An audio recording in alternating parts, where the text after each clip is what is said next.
විශ්වවිද්‍යාල පිවිසුම අසල ඒ ഘോഷාකාරී පරිසරයෙන් මිදුණු දිලාන්ගේ සිතේ තිබුණේ නොසන්සුන්කාරී කුණාටුවකි.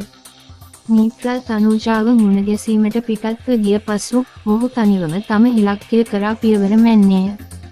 නගරයේ පටු වීදි අතර සැඟවුණු ඒ පැරණි පුවත්පත් කාර්යාලයේ දිරාපත් වූ ස්මාරකයක් වැනිය. යූවිලි තැවරුණු වීදුරු දොරවල් අතරින් දිලාන් ඇතුළු වෙද්දී වරණ කඩදාසි වලින් වහනය වන ගඳ වතේ පාවෙමින් තිබුණි. එහි කෙළවරක වූ කුඩා අඳුරු කුටිය තුල සිටියේ සහනය. රටක් හෙළූ මාධ්‍යවේදියා අද මේසය මත හිස තබාගෙන සිටින්නේ පණ නැති මලකඳක් මෙනි. දිලාන්ගේ අඩි ශබ්දයට ඔහු වහා හිස එසවිය. ඒ දැස් තුල ලියවී තිබුණේ මරණයේ සලකුණුය. කවුද? මොකටද ආවේ? සහන්ගේ හඬ ගොරෝසුය. එහි තවරුණු බිය සැඟවිය නොහැක. මම දිලාන්. පහන් මල්ලිගේ යාළුවෙක්. මම ආවේ පහන් මල්ලිගේ මිනිමැරුම පිටිපස්සේ ඉන්න ඇත්තම මිනිහව පෙන්වන්න. දිලාන් කෙලින්ම මාතෘකාවට බැස්සේය. සහන්ගේ දැස් මොහොතකට බැබලී නැවතත් අඳුරු අගාධයක ගිලී ගියේය. යන්න දිලාන්. මට මේ කිසිම දෙයකට උදව් කරන්න බෑ. මම දැන් පණ පිටින් ඉන්න මලකඳක් විතරයි. ඒ සහන් අයියේ, ඊයේ ඔයාගේ මල්ලි නේද? අනික ඔයා මාධ්‍යවේදියෙක් වෙලත් ඇයි මෙහෙම බය වෙන්නේ? දිලාන් දත්මිටි කමින් ඇසුවේය. සහන් කිසිවක් නොකියා සෙමින් තම කමිසයේ බොත්තම් කිහිපයක් ගැලවිය. ඔහුගේ පපුවේ වූ ඒ රුදුරු පිවිස්සුම් තුවාලය දුටු දිලාන්ගේ සිරුර කිලිපොලා ගියේය.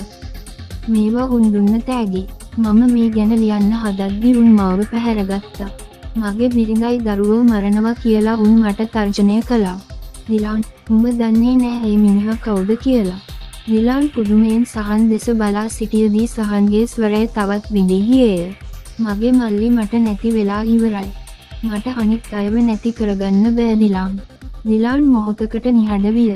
ඔහු සෙමින් තම සාක්කුවෙන් ඡායාරූප දෙකක් පිටතට ගත්තේය.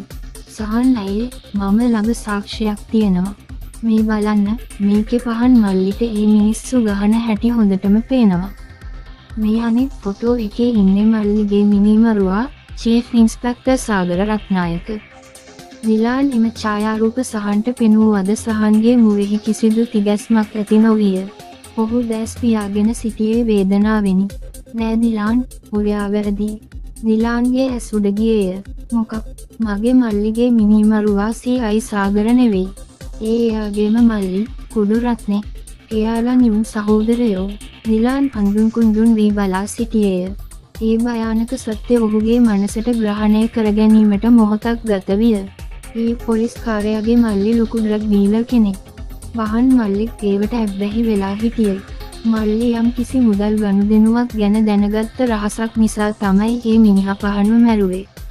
පොලිස් කාර්යය කරන්නේ Tamanගේ මල්ලිව බේරගන්න බලය පාවිච්චි කරලා සාක්ෂි මකන එක.